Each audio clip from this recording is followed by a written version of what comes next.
Pernahkah kamu bertanya, mengapa kita jarang mendengar tentang kejayaan Mali, kecanggihan teknologi Mesoamerika, atau kekuatan maritim Nusantara sebelum kedatangan bangsa Eropa? Mengapa seolah-olah dunia hanya dimulai ketika para penjajah tiba? Apakah sejarah yang kita pelajari telah dipilih dan disaring?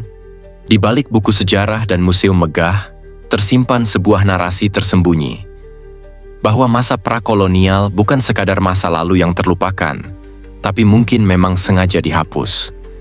Kolonialisme bukan hanya soal penguasaan wilayah, tapi juga pengendalian narasi. Mereka menulis ulang sejarah untuk membuat dunia percaya bahwa hanya Barat yang membawa peradaban. Sejumlah bukti menunjukkan bahwa sebelum penjajahan, berbagai wilayah di dunia telah memiliki peradaban yang kompleks, teknologi yang canggih, dan sistem sosial yang maju. Namun, ketika kolonialisme datang, semua itu dipinggirkan, dianggap tidak penting, bahkan dihancurkan. Apa sebenarnya yang terjadi? Siapa yang diuntungkan dari penghapusan sejarah ini? Mari kita selami lebih dalam tentang agenda rahasia yang mungkin telah mengubah wajah sejarah dunia selama ratusan tahun.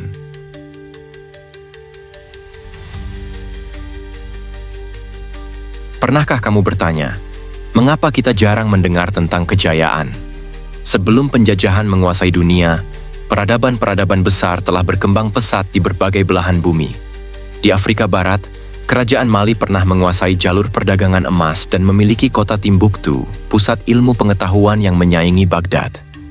Di Asia Tenggara, Majapahit dan Sriwijaya dikenal dengan kekuatan maritim dan sistem pemerintahannya yang terorganisir. Sementara itu, di benua Amerika, suku Maya, Inca, dan Aztec menciptakan sistem pertanian, arsitektur, dan astronomi yang luar biasa. Kalender Maya bahkan lebih akurat dibandingkan sistem kalender Eropa saat itu. Di India dan Tiongkok, ilmu kedokteran, matematika, dan teknik sipil berkembang pesat jauh sebelum bangsa Eropa mencapai era Renaissance. Namun semua pencapaian ini seolah menghilang dalam narasi sejarah global. Sejak kecil kita dicekoki ide bahwa Eropa lah yang membawa cahaya ke dunia yang gelap dan tidak beradab. Lalu, di mana cerita tentang masa keemasan Afrika, Asia, dan Amerika sebelum penjajahan? Peradaban-peradaban ini tidak hanya eksis, tapi juga berkembang dalam sistem ekonomi, militer, dan budaya yang sangat maju. Mereka memiliki sistem hukum, arsitektur megah, dan jaringan perdagangan internasional yang luas. Namun dalam banyak buku sejarah Barat, semuanya hanya disinggung sekilas atau sama sekali diabaikan.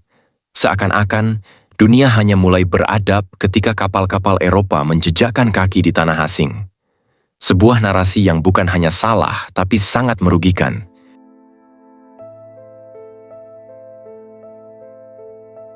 Kolonialisme bukan hanya menaklukkan tanah, tetapi juga menaklukkan ingatan. Salah satu taktik yang paling efektif adalah dengan menghancurkan bukti-bukti kejayaan lokal. Arsip dibakar, bangunan dihancurkan, artefak diambil dan dipajang di museum Eropa tanpa konteks sejarahnya. Di Indonesia misalnya, banyak catatan sejarah kerajaan-kerajaan maritim hilang atau tidak dipelajari secara serius. Di Afrika, penjajah Prancis dan Inggris mengambil ribuan artefak, menghapus jejak kerajaan seperti Benin dan Songhai. Di Mesoamerika, penjajahan Spanyol menghancurkan ribuan manuskrip Maya yang berisi ilmu astronomi dan filsafat. Selain perusakan fisik, penjajah juga menyusup lewat pendidikan. Sistem pendidikan kolonial tidak mengajarkan sejarah lokal secara utuh, bahkan menyebarkan stigma bahwa penduduk lokal tidak memiliki masa kejayaan. Ini adalah proses sistematis untuk menciptakan inferioritas dan ketergantungan. Sejarah yang ditulis oleh pemenang menjadi alat kontrol sosial. Semakin sedikit orang tahu tentang masa kejayaannya sendiri, semakin mudah ia untuk dikendalikan. Dengan menanamkan narasi bahwa penjajah datang untuk membawa peradaban, mereka berhasil membalikan realitas sejarah.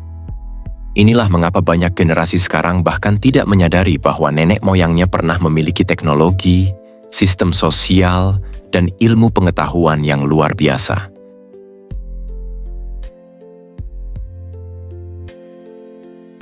Meskipun banyak bukti telah hilang, masih ada sisa-sisa kejayaan masa lalu yang membuktikan besarnya peradaban prakolonial.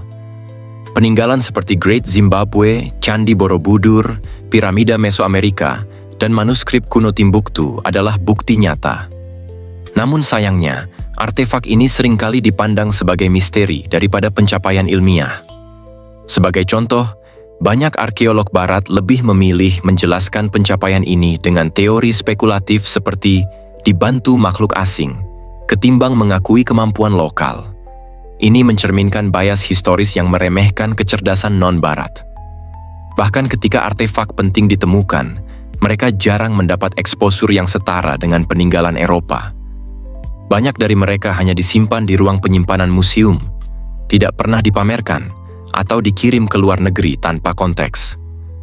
Hal yang sama terjadi pada naskah-naskah kuno Nusantara seperti Negara Kertagama atau Lontarak, yang dipandang hanya sebagai teks sastra, bukan sebagai dokumen sejarah dan politik yang kompleks. Ini bukan hanya pengabaian, tapi penghapusan intelektual secara sistematis.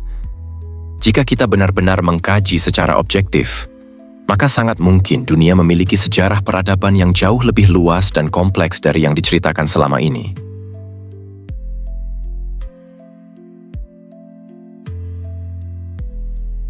Banyak sejarawan independen dan peneliti alternatif percaya bahwa penghapusan sejarah prakolonial bukanlah kebetulan, melainkan bagian dari agenda ideologis. Tujuannya sederhana: membenarkan kolonialisme dan menjadikan Eropa sebagai pusat narasi sejarah dunia.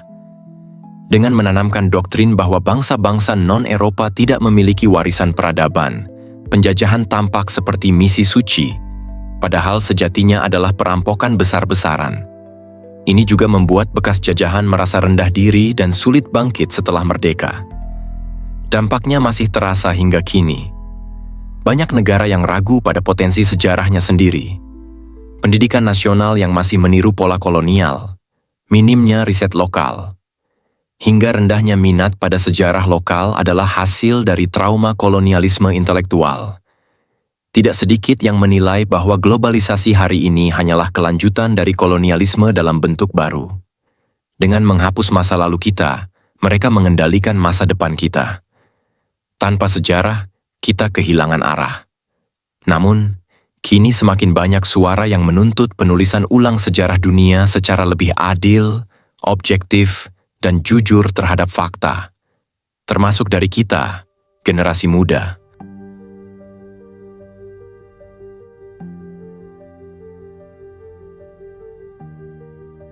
Meski terlambat, berbagai inisiatif kini mulai mengembalikan suara-suara yang pernah dibungkam.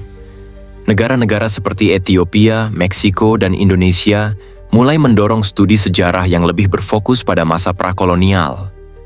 Peneliti lokal mulai menggali kembali naskah-naskah kuno, mengadakan ekskavasi, dan menerbitkan kajian yang tidak lagi bergantung pada narasi kolonial. Internet juga membantu menyebarkan pengetahuan yang dulu tersembunyi di balik arsip-arsip kolonial. Museum-museum besar kini menghadapi tekanan untuk mengembalikan artefak curian, sementara generasi muda mulai mempertanyakan kebenaran sejarah yang diajarkan di sekolah. Ini adalah awal dari kebangkitan memori yang selama ini ditekan. Kesadaran ini penting bukan untuk membalas dendam, tapi untuk memulihkan martabat dan identitas. Dengan mengenal siapa kita sebenarnya, kita bisa menentukan masa depan yang lebih adil dan berakar kuat pada sejarah sendiri. Sejarah bukan milik penjajah, ia adalah milik semua bangsa. Dan kini saatnya kita mengambilnya kembali.